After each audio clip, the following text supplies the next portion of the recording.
പുതിയ നികുതി സമ്പ്രദായത്തിൽ സ്റ്റാൻഡേർഡ് ഡിഡക്ഷൻ എന്നത് 50,000-ൽ നിന്ന് 75,000 ആക്കിയിരിക്കുന്നു. 3 ലക്ഷം വരെ നികുതിയില്ല. 3 മുതൽ 7 ലക്ഷം വരെ 5% നികുതി, 7 മുതൽ 10 ലക്ഷം വരെ 10% നികുതി. ഈ തരത്തിലാണല്ലോ നികുതി ഘടനയിൽ വരുത്തിയിട്ടുള്ള മാറ്റങ്ങൾ. എങ്ങനെയാണ് അതിനെ മനസ്സിലാക്കേണ്ടത്? ഗോപി സൂചിപ്പിച്ചതുപോലെ ആദായ നികുതി ഘടനയിൽ ഒരു സമഗ്ര പരിഷ്കാരം ഉണ്ടായിട്ടുണ്ട്. ഈ പറഞ്ഞതുപോലെ തന്നെ 3 ലക്ഷം രൂപ വരെ വാർഷിക വരുമാനമുള്ളവർക്ക് നികുതിയില്ല. പുതിയ നികുതി സമ്പ്രദായത്തിൽ സ്റ്റാൻഡേർഡ് ഡിഡക്ഷൻ അതിലേക്ക് വരുന്നവർക്ക് മാത്രമാണ്. ചിലപ്പോൾ അത് എല്ലാ നികുതി സംവിധാനത്തിലും അത് ബാധകമാണെന്ന് നമ്മൾക്കൊരു തെറ്റിദ്ധാരണ ഉണ്ടായേക്കാം. പക്ഷേ പുതിയ നികുതി സംവിധാനത്തിലേക്ക് മാറുന്നവർക്ക് മാത്രം സ്റ്റാൻഡേർഡ് ഡിഡക്ഷൻ 50,000-ൽ നിന്ന് 75,000-ആയി ഉയർത്തിയിട്ടുണ്ട്. 3 ലക്ഷം രൂപ വരെയുള്ളവർക്ക് വാർഷിക നികുതിയില്ല. 3 മുതൽ 7 ലക്ഷം രൂപ വരെ 5% നികുതിയാണ്.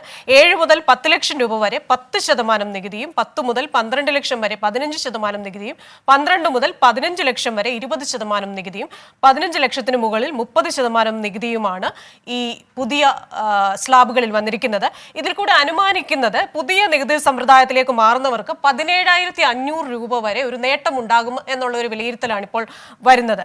അതേപോലെ തന്നെ ചില വസ്തുക്കളുടെ കസ്റ്റംസ് തീരുവ കൂട്ടിയിട്ടുണ്ട്, ചിലതിന്റെ കസ്റ്റംസ് തീരുവ കുറച്ചിട്ടുണ്ട്. അതിൽ ഏറ്റവും പ്രധാനം ഈ കേരളത്തിന് ഡയറക്റ്റ് ആയിട്ട് ആനുകൂല്യങ്ങളൊന്നും ഇല്ല എന്ന് പറയുമ്പോഴും കേരളത്തിലെ സ്വർണ്ണ വ്യാപാരികൾ വർഷങ്ങളായി പറഞ്ഞിരുന്ന ഒരു ആവശ്യമാണ് സ്വർണത്തിന്റെ ഇറക്കുമതി തീരുവ കുറയ്ക്കുക എന്നത്. ഇത്തവണ അത് 15%-ൽ നിന്ന് 6%-ആയി കുറച്ചിട്ടുണ്ട്.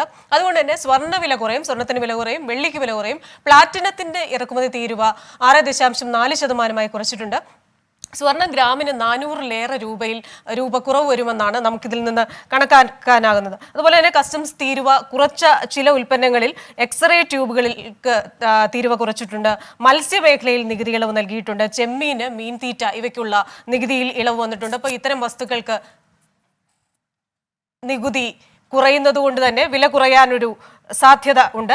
ഇ കൊമേഴ്സ് കമ്പനികൾക്കുള്ള tax deduction from source TDS 0.1% കുറച്ചിട്ടുണ്ട്. അതുകൊണ്ട് തന്നെ ഇ കൊമേഴ്സ് കമ്പനികൾക്ക് ഇത് വലിയൊരു കാര്യമാണ് എന്ന് പറയാൻ പറ്റും. അതേസമയം തന്നെ ഓഹരി വിപണികളിൽ ഒരു ഇടിവുണ്ട്. അതിന്റെ കാരണം മൂലധന നിക്ഷേപങ്ങൾക്കുള്ള ആ നേട്ടത്തിലുള്ള നികുതി കൂട്ടിയിട്ടുണ്ട്.